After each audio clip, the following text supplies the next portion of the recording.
सप्ताहर केउं दिन रे जन्म होइथिबा पिला बहुत भाग्यशाली होइथांती। आपण माने लोकमानंकर राशि कुंडली एवं जन्मतिथि हिसाब रे सेमानंकर स्वभाव एवं व्यक्तिगत विषय रे आपण माने किछि कथा सुनिथिबे। दर्शक बंधु, कौन आपण माने जानिछंती कि प्रत्येक दिन मानंकर अलगा अलगा महत्व रही थाए। ज्योतिष शास्त्र अनुसार आपण माने जेउ दिन जन्म होइथिबे सेही दिनर हिसाब रे आपण माने आपणक भविष्यत विषय रे किछि कथा जानि परिबे। दर्शक बंधु, आज भिडियो रे मु आपण मानंको बताइबी सप्ताहर जन्म होइथिबा दिन मानंकरे आपणकर स्वभाव एवं चरित्र किपरि रहिबो, जाकि मु आपण मानंक निमंते एही परि भिडियो पूर्वरु प्रस्तुत करिथिली, किंतु सेथिरे अनेक किछि कथा कही होई नथिला, जाकि एही भिडियो माध्यम रे आपण माने जानिबा पई पाइबे।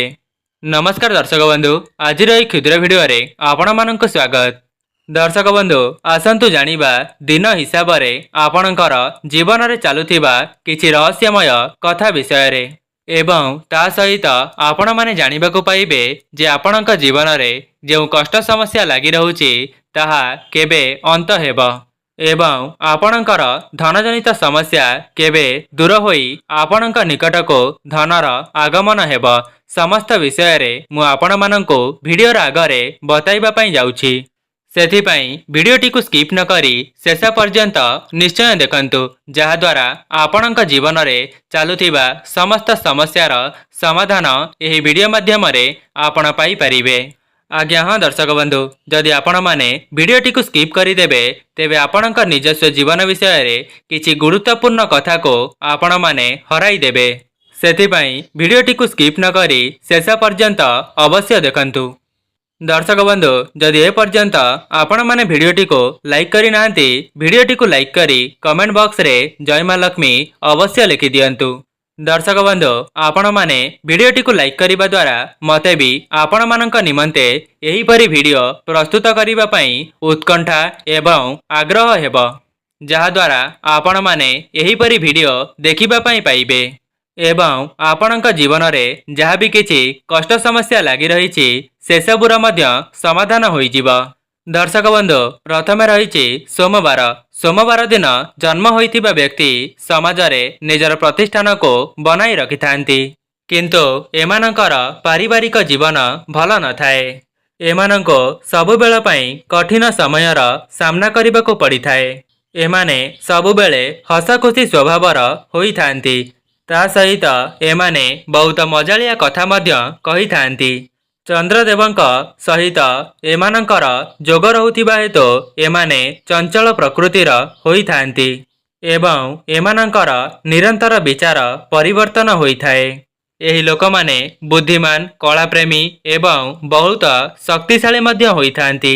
एमाने जेउ कार्यटी को करिबा पई निर्णय नै जाइथांती सेही कार्यटी को समापन करिबा परे ही शांति रे निश्वास नैथांती। या सहित एमानंकर हृदय सफा होबा सहित एमाने कोमल हृदयर होइथांती। ता सहित एमाने अन्य मानंकर साहाय्य करिबारे मध्य पछगुंचा दियंती नाही। सोमवार दिन जन्म होइथिबा लोकमानंकर स्मरण शक्ति बहुत अधिक होइथाए, किंतु एमानंकर धैर्य एवं सहनशीलतार शक्ति कम रही थाए। सेथिपाई अनेक परिस्थिति रे सेमाने निजको असहाय एवं धैर्यहरा बोली मने करिथांती, किंतु सेमाने समस्त परिस्थिति को सामना करिबार सामर्थ्य रखिथांती, जेउ कारणरो सेमाने अनेक सारा दुख कष्ट को पाइले मध्य आगामी दिन मानकरे सेमानंक जीवन को सफलतार आगमन होइथाए, जहा द्वारा सेमाने निजर जीवनटी को बहुत परिवर्तन करि पारिथांती। एबे जानिबा मंगलवार। मंगलवार दिन जन्म होइथिबा व्यक्ति क्रोधी, अनुशासन प्रिय, पराक्रमी एवं ऊर्जावान व्यक्ति अटंती।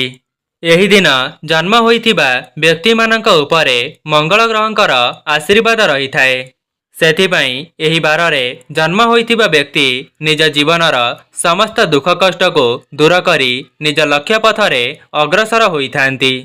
एपरी लोकमाने निजर प्रशंसा सुनिबा पई बहुत आग्रह प्रकाश करिथांती। एमानंकर पारिवारिक क्षेत्र रे बहुत समय रे अनेक सारा दुख कष्ट देखिबा पई मिलिथाए।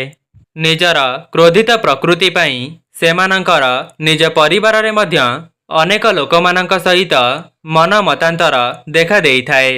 किंतु सेमाने सरल विश्वासी एवं ईश्वर विश्वासी अटंती। सेमानंकर मनरे अन्यमानंक प्रति स्नेह प्रेम भल पाइबा भरी होई रही थाए, जहाँकि लोकमाने सेमानंकु देखि अनेक मात्रारे बुझी पारंती नाही, किंतु सेमाने काहाकु किछि कुहंती नाही। सेमाने निजर लक्ष्य पथरे अग्रसर होइथांती एवं ईश्वरंक उपरे विश्वास एवं भरोसा रखी निजर कार्यटिको संपन्न करिथांती। एबे जानिबा बुधवार बुधवार दिन जन्म होइथिबा व्यक्ति बहुत भाग्यशाली होइथांती। काहेकि ना शास्त्र रे मध्य माना जाइछि कि बुधवार दिनटी गणेशंको समर्पित अटे। एही बुधवार दिन जन्म होइथिबा व्यक्ति माने बुद्धिमान हेबा सहित सेमानंकर कथा कहिबार क्षमता मध्य बहुत प्रखर होइथाए। एमाने निजर परिवार प्रति बहुत समर्पित होइथांती। ता सहित एमाने निज परिवार प्रति किछि भी करिबा पई प्रस्तुत थांती। एमानंको बहुत भाग्यशाली बोली माना जाइथाए एवं एमाने जेते बड़ समस्या रे फसीगले मध्य सेही समस्यारो बाहरिबार बाट मध्य से निजे ही बाहर करि दियंती एवं सेमानंक उपरे विघ्न विनाशंकर आशीर्वाद वर्षा होइथाए, जहाद्वारा सेमानंक जीवन रे जहाँ भी किछि विघ्न आसुथाए ताहाको श्री गणेश दूर करि दियंती। जेहेतु तांको उपरे विघ्नहर्तांकर आशीर्वाद रहिथाए, सेमाने समस्त समस्यारो बहुत सहजरे निजको बाहर करि दियंती। एबे जानिबा गुरुवार गुरुवार दिन जन्म होइथिबा व्यक्ति बहुत हसखुशी स्वभावर होइथांती एवं सेमानंकर हृदय कोमल एवं स्वच्छ होइथाए। सेमाने अन्यमानंक प्रति बहुत सहानुभूति देखाई थांती। सेमानंक मन बहुत स्वच्छ होइथिबा कारणरो सेमाने समस्तंक उपरे बहुत सहजरे विश्वास करि नियंती एवं कौनसी भी कठिन समयर सामना सेमाने बहुत साहसर सहित करि थांती। निजर विचार एवं भावना को अन्यमानंक आगरे बहुत भल भावरे उपस्थापना करि थांती। सेथिपाई एमानंको बहुत सारा लोकमाने पसंद करिथांती। एमानंकर स्वभाव सबुबेले भल प्रकृतिर लोकमानंक सहित रही थाए। एमाने भल लोकंक सहित निजर बंधुता को स्थापन करिथांती। सेथिपाई सांगमानंक द्वारा एमानंको बहुत खुशी मिलिथाए, किंतु एमानंकर सांगसाथी माने बहुत कम होइथांती। काहेकि ना एमानंकर स्वभाव ही एपरि होइथाए। शुक्रवार दिन जन्म होइथिबा व्यक्ति मानंकर बाणी रे बहुत मधुरता रही थाए एवं एमाने वाद विवाद करिबा पई पसंद करंती नाही।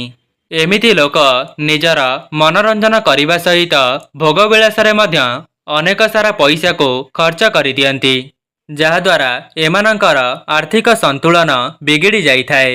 ऐश्वर्य रे भरा जीवन एमानंको बहुत पसंद होइथाए। ता सहित कला क्षेत्र रे मध्य एमाने निजर गोटिए अलगा परिचय बनाई देइथांती। एमाने बहुत रोमांटिक प्रकृतिर होइथांती। एमाने निजर ईर्ष्या को मध्य निज भितरे काबू करी रखिथांती एवं एमानंकर पारिवारिक एवं दाम्पत्य जीवन बहुत सुखमय होइथाए। ता सहित एमाने व्यापार वाणिज्य करुथिले सेथिरु मध्य एमानंको बहुत शुभ फल प्राप्ति होइथाए। जो माने विद्यार्थी अछंती सेमाने निजर विद्या क्षेत्र रे बहुत उन्नत मानर होइथांती। एमाने समस्त समस्यार समाधान करिबार लक्ष्य रखिथांती।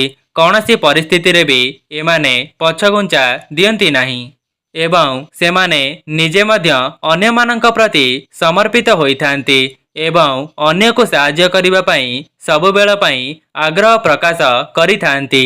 एबे जानिबा शनिवार शनिवार दिन जन्म होइथिबा व्यक्ति बहुत अलसुआ एवं संकोच प्रकृतिर होइथांती। एमिति लोक बहुत सारा कार्य करिबा पई योजना प्रस्तुत करिथांती, किंतु तांकर योजना अनुसार कौनसी भी कार्यटी को सेमाने संपूर्ण करि पारंती नाही। କାହିଁକି ନା ତାଙ୍କର ସେହି ଅଳସୁଆମୀ ପ୍ରକୃତି ତାଙ୍କୁ ସେହି କାର୍ଯ୍ୟଟି କରିବା ପାଇଁ ଦେଇନଥାଏ, ଯେଉଁଥିପାଇଁ ସେମାନେ ଅନେକ ସାରା ସମୟରେ ହତାଶ ହେବା ସହିତ ଅସଫଳତାର ସାମ୍ନା କରିଥାନ୍ତି। ଏମିତି ଲୋକମାନଙ୍କୁ ସାଙ୍ଗସାଥି ମଧ୍ୟ ବହୁତ କମ୍ ମିଳିଥାନ୍ତି। ନିଜର ପରିବାର ଲୋକ କିମ୍ବା ବନ୍ଧୁବାନ୍ଧବଙ୍କ ଠାରୁ ଏମାନଙ୍କୁ କୌଣସି ବି ସୁଖ ମିଳିନଥାଏ। କିନ୍ତୁ ଏମାନଙ୍କ ଜୀବନରେ ଯେତେ ବି କଷ୍ଟ ସମସ୍ୟା ଆସୁନା କାହିଁକି, ସେମାନେ ସବୁ ପରିସ୍ଥିତିରେ ବିଚଳିତ ହୁଅନ୍ତି ନାହିଁ। ସେମାନେ ନିଜର ବୁଦ୍ଧି ଏବଂ ବିବେକ ଦ୍ୱାରା ସେହି ସମସ୍ୟାରୁ ବାହାରିବାର ବାଟ ମଧ୍ୟ ବାହାର କରିଦିଅନ୍ତି। ଶନିବାର ଦିନ ଜନ୍ମ ହୋଇଥିବା ବ୍ୟକ୍ତି ବହୁତ କ୍ରୋଧୀ ସ୍ୱଭାବର ହୋଇଥାନ୍ତି। ଏମାନଙ୍କର କୌଣସି ବି ବ୍ୟକ୍ତି ସହିତ ବହୁତ ସହଜରେ ଝଗଡ଼ା ହୋଇଯାଇଥାଏ। ସେଥିପାଇଁ ଏମାନେ ନିଜ ଜୀବନରେ ବହୁତ ସାରା ସମସ୍ୟାକୁ ସାମ୍ନା କରିଥାନ୍ତି। କିନ୍ତୁ ଶେଷରେ ବିଜୟ ଏମାନଙ୍କର ହିଁ ହୋଇଥାଏ। କାହିଁକି ନା ଏହି ବ୍ୟକ୍ତି ସଦାସର୍ବଦା ସତ୍ୟ ଏବଂ ନ୍ୟାୟର ଦିଗରେ ଅଗ୍ରସର ହୋଇଥାନ୍ତି, ଯେଉଁଥିପାଇଁ ବହୁତ ସାରା ସମସ୍ୟା ମଧ୍ୟ ଏମାନଙ୍କର କିଛି ବି ବିଗାଡ଼ି ପାରିନଥାଏ। ସେଥିପାଇଁ ଏମାନେ ନିଜ ଜୀବନରେ ବହୁତ ଉନ୍ନତି କରିବା ସହିତ ଅନେକ ସାରା ଧନ ମଧ୍ୟ ଅର୍ଜନ କରିଥାନ୍ତି। ଏବେ ଜାଣିବା ରବିବାର ଦିନ ଜନ୍ମ ହୋଇଥିବା ବ୍ୟକ୍ତିମାନଙ୍କର ସମ୍ବନ୍ଧ ସୂର୍ଯ୍ୟଦେବଙ୍କ ସହିତ ରହିଥାଏ। ସୂର୍ଯ୍ୟ ସିଂହ ରାଶିର ସ୍ୱାମୀ ଅଟନ୍ତି ଏବଂ ସିଂହକୁ ସ୍ୱତନ୍ତ୍ରତା ପସନ୍ଦ ହୋଇଥାଏ। ସେଥିପାଇଁ ରବିବାର ଦିନ ଜନ୍ମ ହୋଇଥିବା ବ୍ୟକ୍ତି କାହା ଅଧୀନରେ କାମ କରିବା ପାଇଁ ପସନ୍ଦ କରନ୍ତି ନାହିଁ। ଏମାନେ ସବୁବେଳ ପାଇଁ ନିଜର କୌଶଳ ଦ୍ୱାରା ଅନେକ ସାରା କାମ କରିଥାନ୍ତି। ସେହି କାରଣରୁ ଏମାନଙ୍କର ସମାଜରେ ନିଜର ପ୍ରତିଷ୍ଠାନଟି ବନି ରହିଥାଏ। ଏମାନେ ବହୁତ ଭାଗ୍ୟଶାଳୀ ମଧ୍ୟ ହୋଇଥାନ୍ତି। ଏମାନେ ସବୁବେଳ ପାଇଁ କମ୍ କଥା କହିଥାନ୍ତି, କିନ୍ତୁ କଳା ସଂସ୍କୃତି କ୍ଷେତ୍ରରେ ବହୁତ ନାଁ କରିଥାନ୍ତି। ରବିବାର ଦିନ ଜନ୍ମ ହୋଇଥିବା ବ୍ୟକ୍ତିମାନେ ନିଜେ ସୁଖରେ ରହିବା ସହିତ ଅନ୍ୟମାନଙ୍କୁ ମଧ୍ୟ ଖୁସିରେ ରଖିବା ପାଇଁ ଚେଷ୍ଟା କରିଥାନ୍ତି। ଯଦି ଏମାନଙ୍କୁ ବହୁତ ବଡ଼ ଦାୟିତ୍ୱ ମଧ୍ୟ ଦେଇ ଦିଆଯାଏ, ଏମାନେ ସେହି ଦାୟିତ୍ୱଟିକୁ ବହୁତ ସହଜରେ ଏବଂ ସୁରୁଖୁରୁରେ ପାଳନ କରିଥାନ୍ତି। ଦର୍ଶକ ବନ୍ଧୁ, ରବିବାର ଦିନଟି ସୂର୍ଯ୍ୟଦେବଙ୍କର ଦିନ ହୋଇଥିବା ହେତୁ ଏମାନେ ନିଜ ଜୀବନରେ ବହୁତ ସାରା ଉନ୍ନତି କରିଥାନ୍ତି। ତେବେ ଦର୍ଶକ ବନ୍ଧୁ, ଏହା ଥିଲା ସପ୍ତାହର ଅଲଗା ଅଲଗା ବାରରେ ଜନ୍ମ ହୋଇଥିବା ବ୍ୟକ୍ତିମାନଙ୍କର ଚରିତ୍ର ଏବଂ ସ୍ୱଭାବ। ଯଦି ଆପଣମାନଙ୍କୁ ଭିଡ଼ିଓଟି ଭଲ ଲାଗିଥାଏ, ଭିଡ଼ିଓଟିକୁ ଲାଇକ୍ କରି କମେଣ୍ଟ ବକ୍ସରେ ଜୟ ମା ଲକ୍ଷ୍ମୀ, ଜୟ ଜଗନ୍ନାଥ ଅବଶ୍ୟ ଲେଖିଦିଅନ୍ତୁ ଏବଂ ଏହି ଭିଡ଼ିଓଟିକୁ ଗୋଟିଏ ସେୟାର କରନ୍ତୁ। ତା ସହିତ ଆପଣମାନେ କେଉଁ ବାରରେ ଜନ୍ମ ହୋଇଛନ୍ତି ତାହାକୁ ମଧ୍ୟ କମେଣ୍ଟ ବକ୍ସରେ ଅବଶ୍ୟ ଲେଖିବେ। ଆଜି ପାଇଁ ରହୁଛି, ନମସ୍କାର।